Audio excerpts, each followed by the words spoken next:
Alors, toujours dans le chapitre 14, sur la réfraction et la réflexion de la lumière, on va passer à la correction des exercices qui étaient conseillés pour les élèves qui veulent faire l'enseignement de spécialité physique-chimie en première, et on va commencer par l'exercice 23. Alors cet exercice 23, page 255, c'est un exercice à caractère expérimental qui est un peu plus concret et qui a pour but de vous faire comprendre comment le phénomène optique de réfraction peut être utilisé ici dans le cas des vendanges, c'est-à-dire lorsqu'on récupère le raisin pour en faire du vin, eh bien le viticulteur a besoin de connaître le taux de sucre dans le raisin, c'est ça qui va lui permettre de savoir quand faire la vendange.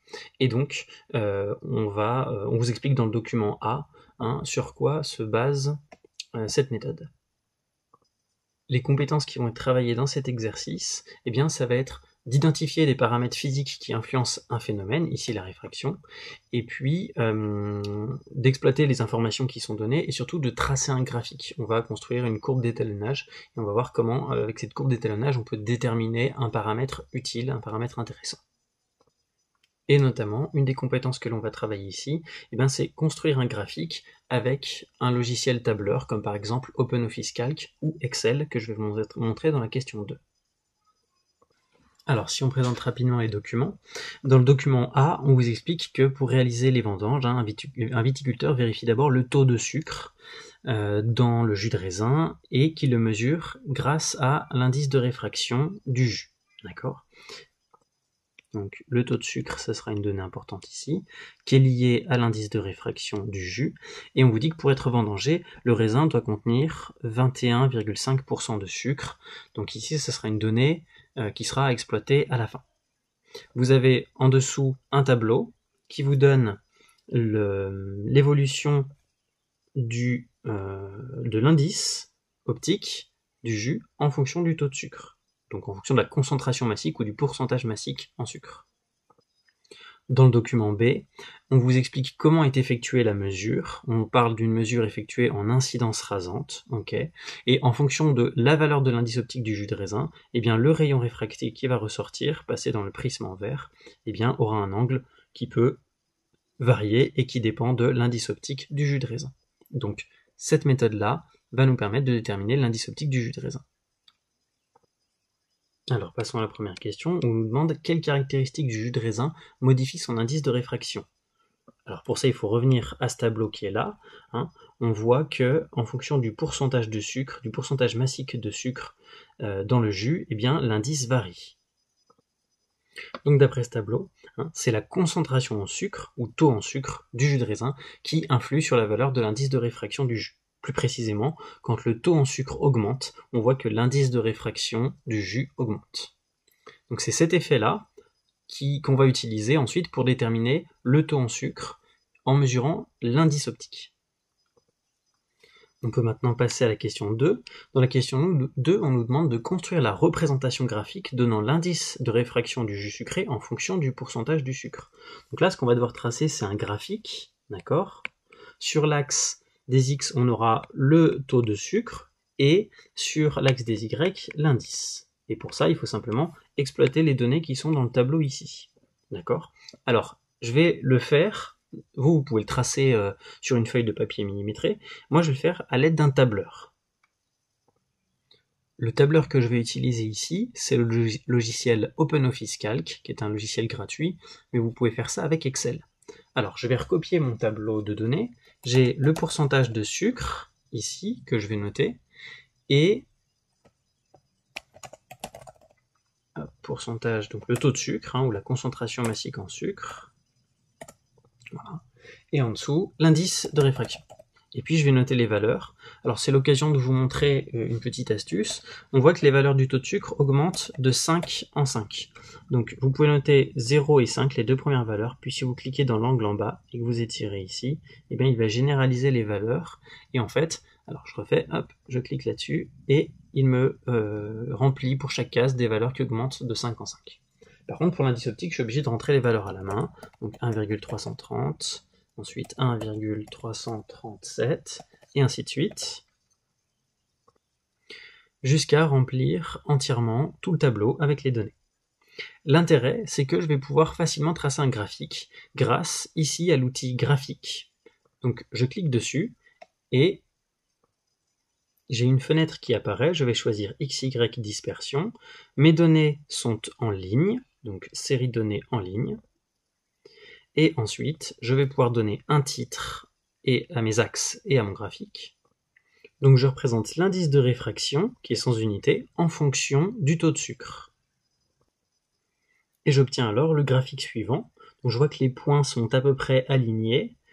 Et donc, ce que je peux faire ici, pour exploiter ce graphique, c'est une compétence qui est intéressante, enfin, qu'on vous demande de connaître en seconde, et qu'on n'aura pas pu travailler ensemble ici, c'est de pouvoir tracer la droite qui passe par les points et de donner son équation mathématique. Alors je vais vous montrer comment faire. Pour ça, vous pouvez faire un clic droit sur un des points du graphique. Voilà, un clic droit. Et vous faites insérer une courbe de tendance. Alors il y a un menu qui apparaît, et vous demandez une fonction linéaire, et vous pouvez demander d'afficher l'équation, et puis le coefficient de détermination, R carré. Je reviendrai un petit peu en détail sur ce que c'est. Voilà, donc là vous avez l'équation de cette courbe, avec l'ordonnée à l'origine, la pente, et ce coefficient, en gros, à votre niveau, plus il est proche de 1, plus ça veut dire que les points de mesure sont alignés avec cette droite. Donc la réponse à la question 2, c'était uniquement de tracer pour l'instant les points, sans forcément tracer cette droite pour le moment. Dans le corrigé, ça vous donne ça, et donc on a affaire à la représentation graphique, c'est celle d'une fonction affine que vous avez vue en mathématiques. C'est une fonction affine car l'ordonnée à l'origine n'est pas nulle. Okay. Alors maintenant qu'on a fini de répondre à la question 2, on peut revenir à la question 3. On nous demande de calculer l'indice de réfraction du jus de raisin qui est testé. Alors le jus de raisin testé, il est là, et il faut en fait exploiter ces données pour déterminer quelle est la valeur du jus de raisin. La valeur, pardon, de l'indice optique du jus de raisin.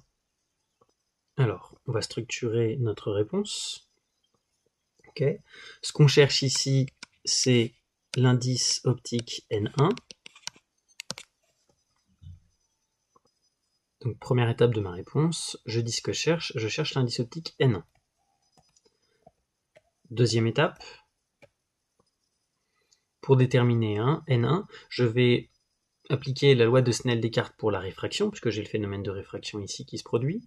Donc, N1 fois sinus I1 est égal à N2 fois sinus I2. D'accord ? Ici, I1, c'est l'angle qui vaut ici 90 degrés, d'accord ? Le rayon incident est ici.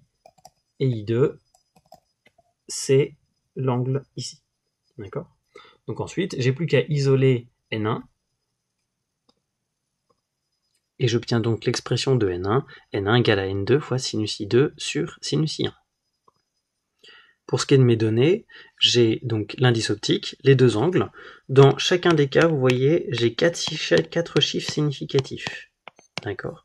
Donc, mes données sont avec 4 chiffres significatifs, donc mon résultat final devrait être donné avec 4 chiffres significatifs.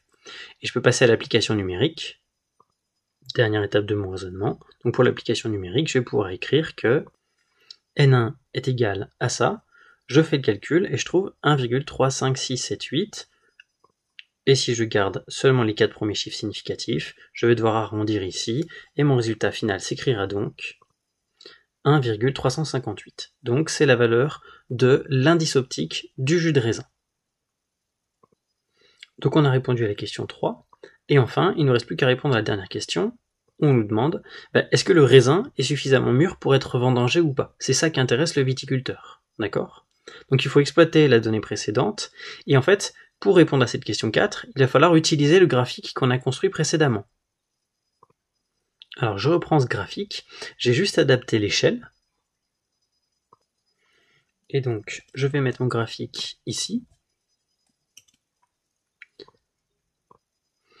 À partir de ce graphique, je vais donc utiliser l'information précédente, l'indice optique, pour déterminer le taux de sucre de ce jus qui est testé. Donc on a dit que l'indice optique était de 1,358. Donc mon jus de raisin a un indice optique d'environ 1,358 que je vais placer ici. D'accord ? 358. Et si je prends ma règle, et que je la positionne ici à cette valeur-là, eh bien, ce que je constate, c'est que si j'utilise justement mon graphique, le jus, le taux de sucre qui correspond à un indice de 1,358, eh bien je peux le lire comme ça. Je positionne ma règle à l'intersection entre cette droite et entre les deux droites. Tac. Et dans ce cas-là, eh bien je peux en déduire quelle est la valeur de l'indice du taux de sucre grâce à la détermination de l'indice de réfraction et grâce à la courbe que j'ai obtenue avant. Alors ce que je constate ici, c'est que je tombe aux alentours de 21% de sucre. Alors la question maintenant qui va se poser, eh bien c'est, le raisin est-il vraiment suffisamment mûr pour être vendangé? Pour ça, il faut que je compare cette valeur au 21,5% de sucre. Alors la petite difficulté ici, c'est que je tombe vraiment proche de la valeur limite. On va comparer par rapport au corrigé. Si je tombe à 21,5 ou plus, eh bien je peux dire dans ce cas-là que j'ai un raisin qui peut être vendangé, et si ici je considère que je suis un peu en dessous de 21,5, on voit que a priori le raisin n'est pas encore suffisamment mûr. On va comparer au corrigé.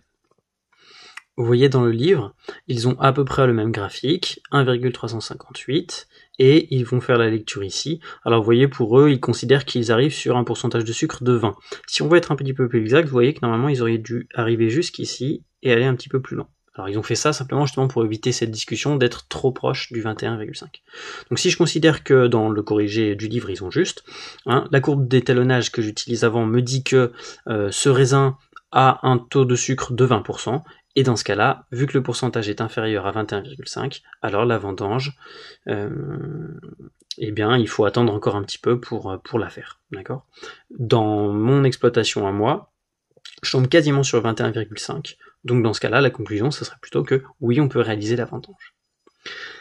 Voilà pour la correction de cet exercice. Il est intéressant parce que donc il vous permet de voir une utilisation concrète de ce phénomène de réfraction de façon un petit peu plus utile, comment on peut l'utiliser dans la vie de tous les jours. Et puis c'était l'occasion donc de travailler des compétences comme tracer un graphique, exploiter ce graphique, et notamment tracer un graphique à l'aide d'un logiciel de tableur, ce qu'on vous demandera de faire en première. Voilà. Écoutez, je vous invite à cliquer sur le lien de la vidéo suivante où on passe à la correction des exercices 25 et 27.